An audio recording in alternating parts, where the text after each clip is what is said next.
अस्सलाम वालेकुम। खालिद सैफुद्दीन आपके साथ 26 तारीख की कॉल लेकर, और 26 दिसंबर नया वीक शुरू हो जाएगा और आखिरी हफ्ता 2022 का।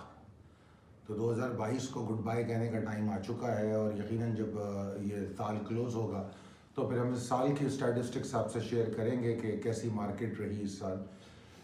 बहरहाल आज के सेशन को हम रैप अप करते हैं। आज की एफर्ट्स अप्रिशिएटेड हैं, बहुत अच्छी बात है। कल मैंने एक बात कही थी कि मतलब जो आज कॉल दी गई थी जुमे के लिए, उसमें मैंने ये कहा था कि एफर्ट्स अप्रिशिएटेड ज़रूर है, मगर ये कतई तौर पे ऐसी कोई सिग्नल नहीं दे रहे कि मार्केट यहाँ से बुलिश हो जाएगी। ये बात मैंने बताई, और फिर मैंने कहा लिमिटेड मूव हो सकती है अगर 39,921 के ऊपर मार्केट ट्रेड करे, सस्टेन करे, रुकी रहे उसके ऊपर, और मार्केट में नया प्रेशर हो सकता है अगर 500 के लेवल के नीचे ट्रेड करे। ये सारी गुफ्तगू कल की कॉल में हुई थी। अब चलते हैं और देखते हैं ये जो आपको साथ में चार्ट नज़र आ रहा है, इसको देखिए। मार्केट का आगाज़ होता है, मार्केट नीचे जाती है, 39,600 का लो बनाती है, और उसके बाद फिर ऊपर चली जाती है, और ऊपर जाके एंड में जाके 39,000 नमाज के वक्फे से पहले 921 के लेवल को टेस्ट कर लेती है। टेस्ट करके फिर क्लोज हो जाती है कोई 38,845 के अराउंड। उसके बाद फिर मार्केट जुमे की नमाज के बाद खुलती है और मार्केट फिर सीधा नीचे। और जो मिड डे कॉल आपको आज दी गई थी नमाज के वक्फे में, उसमें मैंने एक बात आपको ज़रा वाज़ेह तौर पे समझाई थी कि देखो भाई 39,921 टेस्ट हो चुका है, तो इस बात की उम्मीद रखो कि मार्केट एग्जॉस्ट कर सकती है। ख़ास तौर पे मैंने अलग से आपको ये बात समझाई थी कि जब एक रेजिस्टेंस टेस्ट होता है और फिर वहाँ पर प्रेशर आता है और वहाँ से एग्जॉस्ट होता है, तो हम इसकी उम्मीद रखते हैं कि यहाँ से प्रेशर आ सकता है, और हम अगर कोई तेज़ी हमें करनी होती तो हम नए हाई पे करते, यानी कि 39,938 का जो हाई बना था उसके ऊपर तेज़ी करते। यही बात आपसे मिड डे में की गई। खैर बहरहाल उसके बाद ऐसा ही हुआ, प्रेशर आया, व्हाट्सो एवर द रीज़न, चाहे उसको इस्लामाबाद धमाके से रिलेट कर दें या जिस तरह चाहे रिलेट कर दें, प्रेशर आया और मार्केट 169 पॉइंट्स के नुकसान के साथ बंद हुई। वॉल्यूम्स आज भी कम रहे, अगर मैं कल से कंपेयर करूं तो वॉल्यूम कम थे। अब आपके सामने जो डेली चार्ट नज़र आ रहा है, ये मैं पिछले इस पूरे हफ्ते में आपको दिखाता रहा हूँ। मंडे से ये चार्ट दिखा रहा हूँ कि मंडे को ये ब्रेकआउट नहीं हुआ था। अगर आप नोटिस करें तो पांचों सेशन रेड लाइन को ब्रेक कर रहे हैं। वो जो एक एंगल पे रेड लाइन बनी हुई है, तो पांचों सेशन उसको ब्रेक कर रहे हैं। तो ये बेसिकली एक जो ब्रेकआउट था मार्केट में, टेक्निकल ब्रेकआउट हुआ, और उस ब्रेकआउट के बाद फिर एक बड़ी गिरावट आई, जो कि एक आम सी बात है, कोई हैरानकुन बात नहीं है। और इसीलिए मैं मार्केट को लेके, क्योंकि मार्केट में इतने नेगेटिव मामला भी चल रहे थे, इसलिए हम ज़रा सा मार्केट में परेशान भी थे। खैर भारत आगे चलते हैं। प्रिसाइज लेवल टेबल अपडेटेड है, और इसको आप देख लीजिए। Possibilities and strategies as per technical chart. पिछले 6 हफ्तों में अगर मैं ऑन द रो तसलसल में देखूं, तो पिछले 6 हफ्तों में मार्केट 3,455 पॉइंट की गिरावट इसमें हो चुकी है। 3,455 पॉइंट की गिरावट इसमें हो चुकी है, और 8% बनता है टोटल मार्केट का। और अगर मैं वीक वाइज वॉल्यूम देखूं तो ये 10वां मुसलसल हफ्ता है जिसमें वॉल्यूम कम है, यानी कि आज से 10 हफ्ते पहले जो मार्केट में वॉल्यूम चल रहे थे, अब पिछले 10 हफ्तों से वॉल्यूम कम चल रहे हैं। तो ये जो वॉल्यूम की कमी का रोना है, अब इसको 2.5 महीने हो चुके हैं, और यकीनन एक अदम इस्तेहकाम की सूरत हाल मुल्क में सियासी और मुआशी कंटिन्यू चल रही है, और ये उसकी वाज़ेह तौर पे निशानी है कि ये बता रही है आपको कि इन्वेस्टर मार्केट से और हालात से मुतमईन नहीं है, परेशान है, और इन्वेस्टर साइडलाइन हो चुका है, और वो यकीनी तौर पे किसी पॉजिटिव ट्रिगर की तलाश में है। इकनॉमी का कोई पॉजिटिव ट्रिगर जो फिलवक्त हमें नज़र नहीं आ रहा। IMF के हवाले से बात तो नहीं हो रही, मगर दर हकीकत ये है कि IMF की जो फाइल है वो थोड़ी नीचे जा रही है, नीचे चली गई है, और इसहाक डार साहब ने भी इस हवाले से कोई ख़ास बातचीत नहीं की है कि क्या हो रहा है, उस पर डेवलपमेंट क्या है। तो ये भी एक मसला है। फिर डॉलर का बढ़ना और डॉलर पैरिटी जो मसला है और उसकी एलसीज का जो इश्यूज है उसकी वजह से भी काफ़ी सारे कारोबारी लोग परेशान हैं। तो इन तमाम चीज़ों को लेके मार्केट परेशानी है। तो मार्केट को यकीनी तौर पे कोई पॉजिटिव डेवलपमेंट चाहिए मुल्क के अंदर, माशी और सियासी दोनों। अब आ जाते हैं टेक्निकल्स पर। अगर हम मार्केट के टेक्निकल्स की बात करें तो इसमें कोई दो राय नहीं कि मार्केट टेक्निकली मंदी का शिकार हो चुकी है, बिल्कुल हो चुकी है। इस्टेब्लिश मंदी है, मंदी इसमें इस्टेब्लिश हो चुकी है। और आने वाले हफ्ते में जो नए हफ्ते का आगाज़ होगा, अगर मार्केट 39,529 के नीचे ट्रेड करती है तो ये मंदी कंटिन्यू करेगी आने वाले हफ्ते में भी। इसके नीचे ट्रेड करने से मंदी मतलब हम मज़ीद पॉइंट लूज़ करेंगे। और जैसे जैसे सपोर्ट टूटेगी, बियर्स का एग्रेशन बढ़ेगा। बेशक 39,244 और 39,031 एक बेहतर लेवल है, मगर इतने इस वक्त जो मोमेंटम बियर्स का डेवलप हो चुका है और जो प्रेशर मार्केट में मौजूद है, तो ये काफ़ी नहीं है कि ये सपोर्ट उसको रोक सके। मगर बहरहाल हम 39,031 और 244 से शार्प लो की उम्मीद ज़रूर रखेंगे। अल्लाह करे कि कोई अच्छी डेवलपमेंट भी साथ साथ हमें मिल जाए तो फिर ये दोनों मिलकर कुछ मार्केट में पॉजिटिव असर छोड़ सकते हैं। आगे चलते हैं कि लिमिटेड अपसाइड की क्या पॉसिबिलिटी है कि शॉर्ट वेव इंट्राडे के लिए कोई ऐसी पॉसिबिलिटी।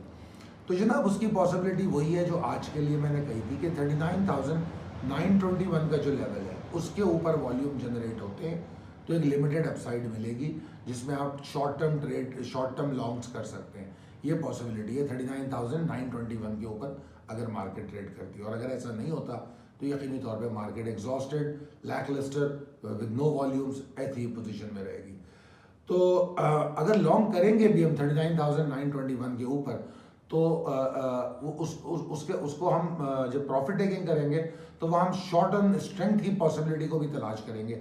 जैसे आपने देखा होगा कि टीआरजी में हम शॉर्ट गए थे, फिर शॉर्ट से उसने रिवर्स किया, फिर उसके बाद हमने लॉन्ग की एक पॉसिबिलिटी बताई। फिर आज की अगर आपने कॉल देखी हो टीआरजी की भी और नेटसोल की भी, एक्यूरेटली जिस लेवल के ऊपर लॉन्ग करना था टीआरजी उसके ऊपर नहीं जा सका, जिसकी वाज़ेह दलील थी कि उसमें शॉर्ट ही होना था। तो मेरे ख्याल में इन हालात में अगर आप हक्को और कैप्को की कॉल ले लें तो ऐसी मार्केट में जैसे मार्केट आज रही है और उसके अंदर जो परफॉर्मेंस हमने स्टॉक की ले ली है, तो मतलब क्या है कि अगर आप फोकस हो, सिलेक्टिव हो, पता हो आपको बहुत सारे स्टॉक नहीं चाहिए। मैंने बहुत कम स्टॉक दिए थे आपको, आज कल भी बहुत कम स्टॉक दिए, आज भी बहुत कम स्टॉक दिए, मगर उन कम स्टॉक में उन्होंने परफॉर्मेंस कर दी, उन्होंने परफॉर्मेंस कर दी। अगर कल की मार्केट देखें तो कल मैंने आपको कहा हैस्कॉल में एंट्री लें और बाहर निकल जाए, टारगेट दिया, टारगेट भी अचीव हो गया। आज मैंने कहा हैस्कॉल के करीब मत जाना, ठीक है ना। तो कल हम हैस्कॉल में पूरी परफॉर्मेंस ले चुके हैं। आमतौर पे मैं हैस्कॉल को इतना रिकमेंड भी नहीं करता, मगर बहरहाल डेली ट्रेड के लिए मोमेंटम हो तो मुझे वीकर फंडामेंटल वाले स्टॉक भी फ़र्क नहीं डालते, क्योंकि इंट्राडे में हमारे लिए क्राइटेरिया फंडामेंटल सिलेक्शन नहीं होता, उसमें मोमेंटम होता है, वॉल्यूम होता है कि कहाँ पर मोमेंटम बन रहा है। तो बताने का मकसद मैं यही कह रहा था कि आप परफॉर्मेंस वाइज देख लें कि जो कल आपको स्टॉक बताए गए थे कि किस में पॉसिबिलिटी है, वो तमाम स्टॉक परफॉर्म कर रहे हैं। और बावजूद इसके कि मार्केट में गिरावट है, बावजूद इसके कि मार्केट लैकलस्टर है, वो स्टॉक परफॉर्म कर रहे हैं। तो इसका मतलब क्या हुआ कि अगर आप फोकस हैं, सिलेक्टिव हैं, तो पॉसिबिलिटीज बाकी रहती है। खैर बहरहाल coming back to the Monday market, तो मंडे मार्केट में अगर लॉन्ग किया भी तो हम एग्जिट भी लेंगे और एग्जॉस्शन पे शॉर्ट टर्म स्ट्रेंथ भी करेंगे। इस बात को जहन में रखिए, बुल्स का जो कंफर्ट जोन है यहाँ से काफ़ी दूर है, करीब नहीं है। अच्छा जनाब, आगे चलते हैं। हमारी टीम आपके लिए रोज़ नित नए कोई ना कोई ऑफर्स लेकर आती है। अभी एक ऑफ़र हमारी टीम लेकर आई है, स्पेशल ऑफ़र है, और ये पिछले साल भी इन्होंने ये ऑफ़र दी थी, मेरे ख्याल में 2 साल से दे रहे हैं।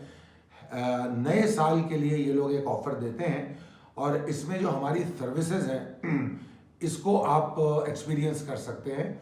आप इससे रब्ता कर सकते हैं, नंबर है इस पर 0345619043, 0345619043। इस नंबर पे अगर आप रब्ता करेंगे व्हाट्सएप के थ्रू तो आपको इसकी पूरी डिटेल भी मिल जाएगी और आप इस ऑफ़र का हिस्सा बन सकते हैं। और 2023 का जो शुरुआत है वो हमारी सर्विसेज के साथ भी कर सकते हैं। तो बड़ी ज़बरदस्त ऑफ़र होती है, ठीक है जी। और मैं जो जिन लोगों ने कोर्स में रजिस्ट्रेशन कर रहे उनके लिए ये बता दूं कि कराची में ये जो कोर्स है वो बुध और जुमेरात के लिए प्लान किया जा रहा है। तो बहरहाल उसके लिए भी यही नंबर आपके लिए ज़रूरी है कि इसी नंबर पर रब्ता करें अगर कोई कोर्स में इंटरेस्टेड है। ठीक है जी, अब चलते हैं योर फीडबैक मैटर्स। और ये जो हमारा सेगमेंट है एक अलग वीडियो में भी हम आपको बता रहे होते हैं, मगर मैं देख रहा था आज कोई बहुत ज़्यादा हमारे पास कमेंट्स नहीं है तो हम इस पे ही बात कर लेते हैं। कमेंट है, अस्सलाम वालेकुम खालिद साहब, बहुत अच्छी वीडियो होती है आपकी, informative. Stock about stock please let me know about Hum network what क्या लिखा है, what should we buy now and target, जज़ाकल्लाह। अच्छा, सबसे पहले तो मैं एक बात करूंगा कि जब आप लोग इस तरह के सवाल करते हैं तो मेरे जहन में एक सवाल उठता है कि आप लोग कोई दूसरी दुनिया में रहते हैं। मतलब ये है कि हम इतने अच्छे अच्छे स्टॉक डिस्कस करते हैं, एक से एक आला स्टॉक डिस्कस करते हैं। जैसे मिसाल ले लें, हपको की बात कर लें, कैपको की बात कर लें, हम एफएफसी की बात कर लें, ई फर्टिलाइजर की बात कर लें, एक से एक अच्छा स्टॉक है। और सवाल आ रहा होता है हम नेटवर्क का, सवाल आ रहा होता है हेस्कॉल का, कराची इलेक्ट्रिक का। क्यों भाई, अपने पैसे से क्या मोहब्बत नहीं है आपको? खैर बहरहाल आपने सवाल किया है तो मैं बता दूं कि हम नेटवर्क मैं लॉन्ग टर्म के लिए तो रिकमेंड ही नहीं करता, मीडियम टू लॉन्ग टर्म के लिए रिकमेंड ही नहीं करता, एक बात। ठीक है, दूसरी बात ये कि अगर अभी ताज़ा पोजीशन देखूं तो हम नेटवर्क, आज का डेटा तो मेरे पास नहीं है अभी, मगर इस वक्त कल तक की पोजीशन में देखूं तो हम नेटवर्क कोई ऐसी पोजीशन नज़र नहीं आ रही कि कोई बड़ी अच्छी परफॉर्मेंस देने जा रहा हो। ठीक है जी। वजीरत ने कहा हपको कैपको में डिविडेंड यील्ड ज़्यादा किसका है? एग्जैक्टली मुझे अभी याद नहीं है, मगर both are very good stock and I believe कि Hubco is better than Kapco. उसके बाद इस्लाम लर्निंग साहब ने वीडियो की तारीफ़ की है, बहुत शुक्रिया। उसके बाद एक और साहब हैं, उनका नाम नहीं है मगर बहरहाल तारीफ़ की है। राना अजमत ने जज़ाकल्लाह कहा है। राव वकील ने कहा है कि नेटसोल का बता दें कितना नीचे जा सकता है और टारगेट क्या है। यार नेटसोल की तो मैंने कॉल दी थी और आज नेटसोल को हमने कहा था कि इसमें कल बड़ी तेज़ी हुई थी, उसके बावजूद भी हमने कहा था कि अगर 85-50 के ऊपर नहीं ट्रेड करता तो नेटसोल में लॉन्ग नहीं करना। ठीक है ना, तो हमारी तो आज ये कॉल थी, तो बेसिकली हम शॉर्ट थे आज नेटसोल एंड टीआरजी में। ठीक है, उसके बाद अगला कमेंट एक और है, उसमें उन्होंने कहा है ग्रेट सर। उसके बाद राव मोहम्मद अजीम, उन्होंने कहा है एक्सीलेंट। बहुत शुक्रिया सर आप लोगों की तारीफ का। अब चलते हैं अगले कमेंट्स की तरफ। डियर खालिद साहब, you can satisfy everyone, do want you want अच्छा, your approach is realistic and as per market requirements, our support will be always with you, जज़ाकल्लाह, शुक्रिया। ये असल में उस बात के हवाले से कमेंट हैं जो कल मैंने कहा था कि क्या मैं ऐसी बात करूं, क्योंकि बहुत से लोग इस बात पे कह रहे थे कि आप क्यों सिर्फ टेक्निकल तक महदूद रहें। तो मैंने ये कहा था कि मेरा ये मानना है कि टेक्निकल के अलावा भी जो चीज़ें मार्केट को इम्पैक्ट करती हैं उस पर भी मैं ज़रूर अपना कमेंट करूँगा। तो लोगों ने इसकी तायद की है।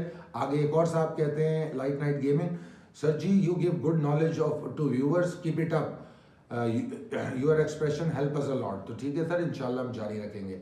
मुजाहिद साहब कहते हैं खालिद साहब you are doing better and very well, we appreciate your analysis whether it's political और technical. Every Pakistani has the right to discuss impact of political destabilisation in Pakistan. ये बात आपने बिल्कुल दुरुस्त कही। कई लोग ये बात कहते हैं किसी मौजू पे बात करने के लिए, तो मैं अदरवाइज आपसे ये कह रहा हूँ कि यार उसको छोड़ दो, पॉलिटिक्स को छोड़ दो, रिलीजन को छोड़ दो, फलानी चीज़ को छोड़ दो। क्यों? क्या ये हमारे नहीं है? रिलीजन पे मैं क्यों नहीं बात कर सकता? अगर मैं अपने दोस्तों के साथ बैठा हूँ तो क्या मैं किसी रिलीजन से ताल्लुक़ रखता हूँ, अगर उसके बारे में नहीं जानता, उसके बारे में नहीं बात कर सकता, तो यार मैं क्या रिलीजन से ताल्लुक़ रखता हूँ?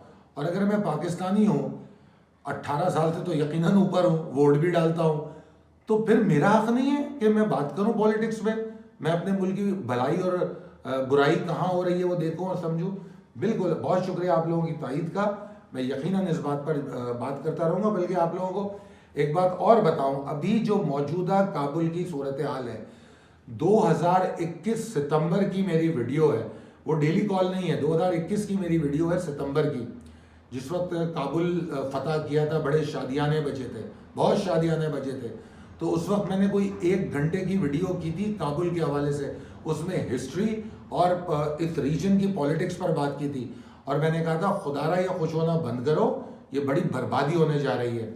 आज इस्लामाबाद का धमाका, अफगानिस्तान पाकिस्तान के ताल्लुकात, इस बात की दलील है आपके सामने। अगर आप लोग चाहें तो वो वीडियो देखिएगा, 2 हिस्सों में मैंने बनाई थी, फॉल ऑफ काबुल। ठीक है जी। अच्छा, अदनान गुल साहब कहते हैं भाई I got your call for 23 दिसंबर। अच्छा, via WhatsApp, thanks a lot, keeping in mind lower rates of मारी, व्हाट यू सजेस्ट। अदनान, आप तो मेरे मेंबर हो, तो अगर कोई स्टॉक का आपको चाहिए तो मुझे प्राइवेट मैसेज में जुमे की मार्केट की क्लोजिंग के बाद आप मुझे एक स्टॉक लिख के भेज सकते हो। ये मेंबर को ये राइट हासिल है, तो आप उसमें मुझे भेजो ताकि वो रिमाइंडर रहे और अगली स्क्रिप्ट कॉल में ऐड ऑन किया जा सके। अच्छा, मैरी डिसोजा कहती हैं कि your outburst was a worry for people like us who were going to lose money and market proved you right, something elder words hurt but eventually they are beneficial। बिल्कुल मेरी बात दुरुस्त है, कई दफ़ा सख्त बातें आपके कानों को भली नहीं लगती, मगर अगर सख्ती ना की जाए या सख्ती से वो बात ना की जाए तो उस बात की अहमियत को सुनने वाला समझ भी नहीं पाता, तो मेरे ख्याल में ज़रूरी होता है। और मुझे ऐसे मामला पे ज़रा गुस्सा और ज़्यादा आ जाता है। अगला है comment, keep it up sir, agreed with your insight about political and economic dilemma of Pakistan, thank you sir. Saeed साहब बहुत शुक्रिया। शाहरुख आमिर कहते हैं nice analysis, please tell about BOP. अच्छा देखो यार, BOP is a very good stock for right now, मतलब it is not a very good stock in a banking sector, मगर इस वक्त BOP is a good stock for banking sector, because banking sector eventually perform करेगा। जिस rate पे BOP चल रहा है वो आपको अच्छा गेन देगा। सब्र करना पड़ेगा फरवरी 15 तक, अगर फरवरी 15 तक सब्र कर सकते या जनवरी 30 तक तो बीओपी परफॉर्म कर देगा। ठीक है जी, तो यहाँ पर भी बाय करना चाहिए, और नीचे 5 और 5 के नीचे बीओपी अच्छा है। अच्छा, उसके बाद सवाल है यूज़र, इनका नाम मुझे नहीं पता। डियर खालिद साहब, please tell me about PSX, day by day changing it volumes, not stability, if we trade in Pakistan mercantile exchange which is better, your feedback is required. Zamzama cooling Haram Makkah. अच्छा, मक्का से इन साहब ने कमेंट किया है। अच्छा, मैं एक बात बताऊं आपको, सर आपका नाम नहीं पता मुझे, बहरहाल मैं अपनी कई वीडियोस में ये बात कर चुका हूँ, मर्केंटाइल के लिए अलग से वीडियो बना चुका हूँ।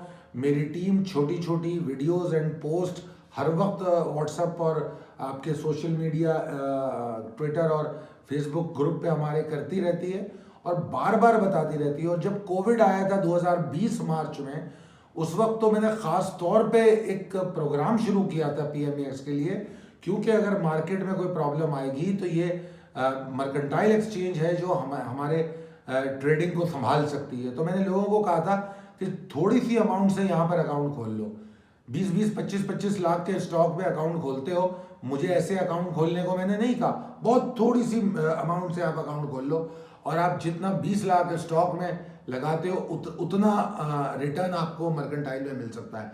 तो मैं आपके सवाल से मुत्तफिक हूँ। मर्केंटाइल एक्सचेंज में अगर आप ट्रेडिंग सीख रहे हैं, अगर आप ट्रेडिंग सीख ले, जो हमारे पास शुएब साहब आपको ट्रेनिंग देते हैं, अगर आप उनको फॉलो कर रहे हैं तो मैं यकीन से कह सकता हूं कि आप मर्केंटाइल एक्सचेंज में स्टॉक से ज़्यादा पैसे भी बना सकते हैं। एक बात, क्योंकि जैसे आज मार्केट लैकलस्टर थी, अभी मैंने बताया 10 हफ्ते से वॉल्यूम नहीं है, अभी मैंने बताया 6 हफ्ते में 3400 पॉइंट गिर गई। तो भाई 6 हफ्ते में क्रूड ऑयल ने कोई तकलीफ नहीं पहुंची। क्रूड ऑयल ऊपर गया, नीचे गया, $2, $4, $1.5, इसकी मूव चलती रही, एवरीडे मूव करता रहा जो उसको करना है। तो वहां तो ट्रेड हो रही है, वहां तो ऐसा कोई मसला नहीं है। तो मेरे ख्याल में आप लोगों को अपने, और इसमें ये नहीं है कि स्टॉक एक्सचेंज के खिलाफ बात करूं कि आप ना ट्रेड करो, मैं तो ये कह रहा हूं कि आप अपने एक्सपोजर को बढ़ाओ, थोड़ा सा यहाँ रखो। अगर मार्केट खराब चल रही तो जबरदस्ती की स्टॉक में ट्रेड नहीं करो, उस वक्त मर्केंटाइल में कर लो व्हेन यू फील। अब जैसे पिछले कई दिनों से मैंने एक बात कही कि पाकिस्तान स्टॉक एक्सचेंज में इस वक्त सिर्फ medium to long term investment हो सकती है, ठीक है। शॉर्ट टर्म ट्रेडिंग में नुकसान ज़्यादा होंगे, ये बार बार मैंने कहा। बीच बीच में अगर कोई अपॉर्चुनिटी आई तो मैंने अपडेट ज़रूर किया, मगर ओवरऑल जिस तरह रोज़ाना ट्रेडिंग होती थी वो सिचुएशन नहीं थी। तो ऐसी सूरत में क्या किया जाए, लॉन्ग टर्म का माल यहाँ पर ख़रीदा जाए। शॉर्ट टर्म आप मर्केंटाइल एक्सचेंज में कर लें, क्योंकि हम मर्केंटाइल के लिए तो आपको एक दिन की कॉल देते हैं, मोस्टली वो उसी दिन within 4 hours to 6 hour close हो जाती है, तो अच्छी बात है। अगला कमेंट इस्लाम लर्निंग साहब का, खालिद भाई वीकेंड की वीडियो पे प्लीज़ आप टेक्निकल ज़बान लाजमी यूज़ करें जैसा लोगों को हेल्प हो सके। टेक्निकल ज़बान लाजमी यूज़ करें, ये बात समझ नहीं। अगर आप ये कह रहे हैं कि मैं आपको बताऊं मैकडी क्या कर रहा है, स्टॉक स्टेक क्या कर रहा है, मूविंग एवरेज क्या कर रहा है, ठीक है, अगर ये वाले इंडिकेटरों के नाम सुनने से आपको तसल्ली होती है तो आई डोंट नो करना चाहिए या नहीं करना चाहिए, मगर कितने % लोग हैं जो इसको समझते होंगे, नंबर 1। नंबर 2, अगर मैं आपको ये हैरान कुन इंकशाफ करूं कि जिन इंडिकेटर्स को आप जानते हैं उनमें से ज़्यादातर इंडिकेटर मैं इस्तेमाल नहीं करता। मेरे अपने ज़ाती इंडिकेटर्स हैं जो मैं चार्ट पे यूज़ करता हूं, ठीक है जी। और मोस्टली जितने भी एक्सपीरियंस्ड एनालिस्ट हैं, टेक्निकल एनालिस्ट, वो अपने इंडिकेटर डेवलप करते हैं और उसको यूज़ करते हैं। जो इंडिकेटर फॉलोइंग लैगिंग इंडिकेटर्स होते हैं, जो मार्केट के साथ साथ मूव कर रहे होते हैं कि आज मार्केट ऊपर गई, वो एक साइड। अब जैसे आप उठा के देख लें RSI को, एक मिसाल देता हूँ, कल की RSI ले लें, कल की RSI में किसी तौर पे भी लॉन्ग नहीं बन सकता, किसी तौर पे भी लॉन्ग नहीं बन सकता, ठीक है ना, 50 के बहुत नीचे। कल हमने लॉन्ग की कॉल दी बहुत सारे स्टॉक की, आज की RSI देख लीजिए, आज भी हमने उसमें मेरे ख्याल में 2-4 स्टॉक ऐसे थे जिनमें लॉन्ग कराया, ठीक है। तो अब सवाल ये पैदा होता है कि इंडेक्स में अगर हम RSI को देख के कोई मूव बना लें, तो मैं ऐसे टेक्निकल को मैं नहीं जानता, मैं ऐसी टेक्निकल नहीं करता कि मैं मूविंग एवरेज के बेसिस पे आपके इतने सारे पैसों पर रिस्क ले लूँ, जी नहीं। टेक्निकल एनालिसिस कंक्लूड की जाती है, जो एनालिस्ट अपना आखिर में तज्जिया देता है मार्केट के बारे में, वो तमाम एंगल से चार्ट को देख के फिर तज्जिया देता है कि मुझे ये लगता है। तो मैं जो आपसे ये बात करता हूँ कि इस लेवल के ऊपर अच्छा होगा, इस लेवल के ऊपर नीचे ख़राब होगा, तो ये जो मेरे तमाम इंडिकेटर्स हैं या मेरे तमाम एंगल्स हैं, सिर्फ 100 इंडेक्स की बात कर दूँ, कम से कम 26 चार्ट है मेरे, कम से कम 26 चार्ट्स को मैं देखता हूँ डिफरेंट एंगल से, वही 100 इंडेक्स को 26 एंगल से देखता हूँ, उसके बाद फिर मैं लिखता हूँ और फिर आपको सामने लेकर आता हूँ। कोई 5 मिनट में मैं चार्ट देख के आपको कॉल नहीं दे देता, टाइम लगता है मुझे। तो लिहाजा ये जो आप कह रहे हैं टेक्निकल ज़बान बोलो, तो मुझे नहीं मालूम क्या बोलनी चाहिए। अगर मैं कुछ ज़बान बोल भी दूँ तो बहुत सारे लोगों को समझ में नहीं आएगी। बहरहाल बहुत शुक्रिया आपके सवालों का, कमेंट्स का, और वीडियो को अगर कोई सवाल हो तो ज़रूर कमेंट कीजिए। बहुत शुक्रिया, अल्लाह हाफ़िज़।